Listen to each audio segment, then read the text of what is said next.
temporomandibular es una articulación sinovial del tipo ginglimo, modificada que permite los movimientos de deslizamiento, traslación y un pequeño grado de rotación, giro, y además de los movimientos de flexión, elevación y extensión, descenso, que son típicos de los ginglimos. Las superficies articulares óseas que intervienen con la fosa mandibular y el tubérculo articular del hueso temporal superiormente y la cabeza de la mandíbula inferiormente.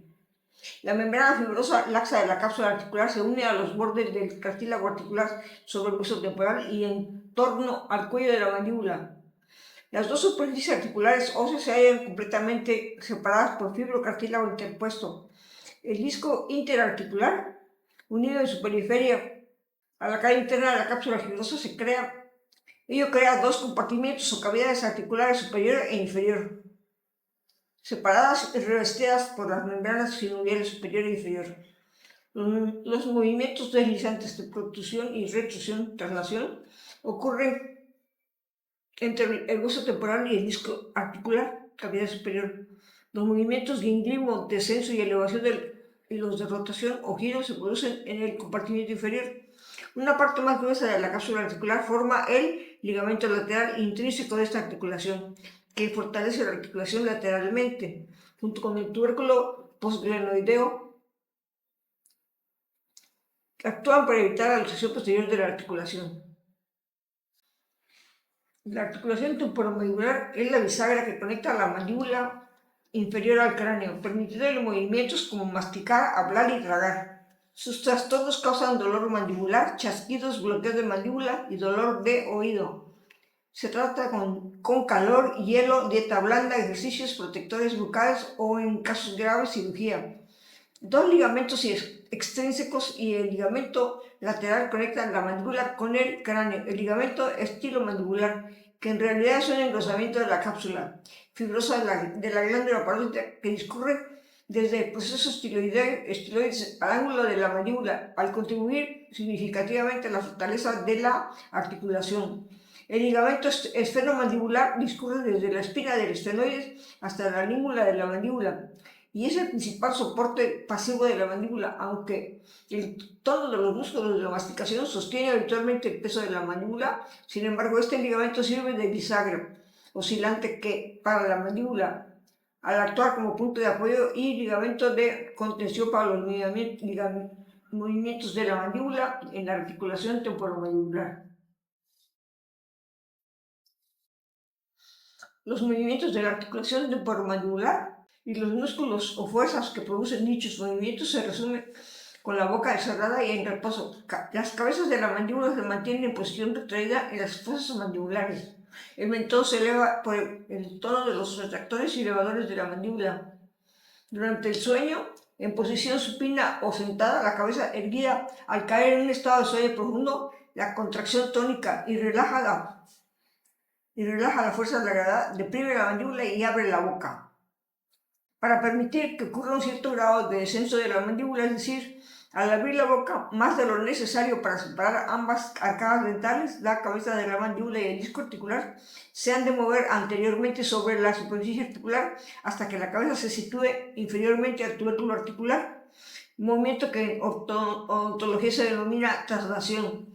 Si ello ocurre en descenso, el mentón no protruye, más a menudo la mandíbula desciende.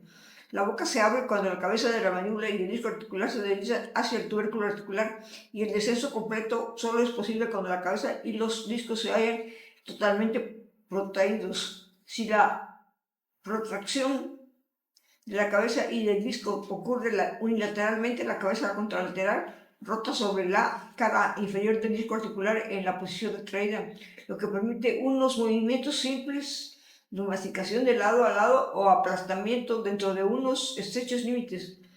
Durante la protrusión y retrusión de la mandíbula, la cabeza y el disco articular se deslizan anterior y posteriormente sobre la superficie articular en el hueso temporal, con movimientos conjuntos bilaterales. Los movimientos de la articulación temporomandibular se deben principalmente a los músculos de la masticación. Estos cuatro músculos, temporal, macetero y pterigoideos medial y lateral se desarrollan a partir del mesodermo del primer arco faríngeo embrionario. Por consiguiente, todos ellos reciben inervación por parte del nervio de dicho arco. El nervio mandibular, motor de la mandíbula B3. Los músculos de la masticación se mueven aisladamente y in situ. En general, el descenso de la mandíbula se produce por la fuerza de la gravedad. Los músculos suprayoideos e infrayoideos son músculos semejantes a cintas a ambos lados del cuello. Sus acciones principales son elevar y descender el hueso yoides y la laringe respectivamente. Por ejemplo, durante la deglución también pueden ayudar indirectamente a descender la mandíbula y sobre todo al abrir la boca de forma brusca o bien contra la resistencia o al hacer el pino. El músculo platysma también puede actuar de un modo similar. La arteria maxilar es la mayor de los ramos terminales de la arteria carótida externa y se origina posteriormente al cuello de la mandíbula y se divide en 3 porciones según su relación con el músculo pterigoideo lateral. Las 3 porciones de la arteria maxilar y sus ramas se ilustran por separado. Incluso el plexo venoso pterigoideo se localiza en parte entre los músculos temporal y pterigoideos. Es el equivalente venoso de la mayor parte de la arteria maxilar, es decir, la mayoría de las venas que acompañan a tramos de la arteria maxilar drenan en el plexo. El plexo se anastomosa anteriormente con la vena facial por vía de la vena facial profunda y superiormente con el seno cavernoso por vía de las venas emisarias. El carácter extenso y el volumen del plexo son difíciles de apreciar en el cadáver donde habitualmente se halla exangüe. El nervio alveolar inferior penetra en el foramen mandibular, corre por el conducto mandibular y forma el plexo dental inferior y envía ramos a todos los dientes mandibulares del lado correspondiente. Otro ramo del plexo dental es el nervio mentoniano. Sale del foramen mentoniano el nervio, la piel y la mucosa del labio inferior, la piel del mentón y las encías vestibulares y los dientes incisivos mandibulares. El nervio lingual está situado anteriormente al nervio alveolar inferior. Es sensitivo para los 2/3 anteriores de la lengua, la pared anterior, piso de la boca y las encías linguales. Penetra en la boca entre el músculo pterigoideo medial y la rama de la mandíbula y pasa anteriormente por debajo de la mucosa bucal, inmediatamente al tercer diente molar. La cuerda del tímpano, ramo del nervio séptimo, lleva fibras obstructivas desde los 2/3 anteriores de la lengua y se une al